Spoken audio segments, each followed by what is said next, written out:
السلام عليكم ورحمة الله وبركاته. متابعين القناة الأعزاء، وصل النجم محمد صلاح توهجه مع ليفربول هذا الموسم بعد تسجيله هدف في شباك بولونيا بدوري أبطال أوروبا.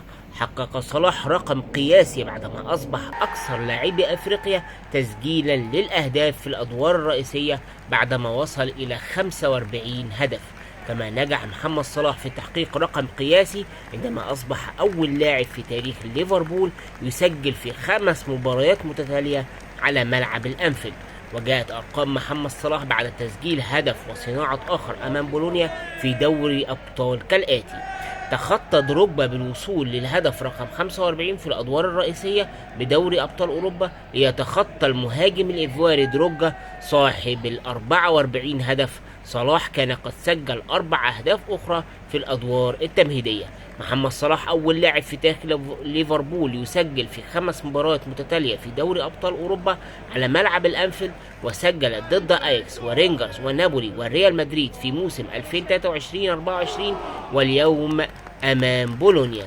أصبح ثالث لاعب يسجل في 5 مباريات متتالية بدوري أبطال أوروبا من الدوري الإنجليزي بعد تيري هنري مع الأرسنال الذي سجل 7 مرات، ورود فان نيستلروي مع مانشستر يونايتد الذي سجل 6 مرات.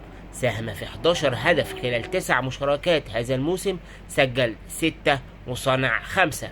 في رابع مواجهاته أمام بولونيا سجل صلاح هدفه السادس في الفريق الإيطالي، 5 منهم بقميص روما.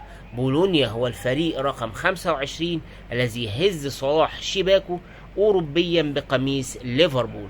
صلاح يعادل أهداف ألفريدو دي ستيفانو ب49 هدف في دوري أبطال بشكل عام.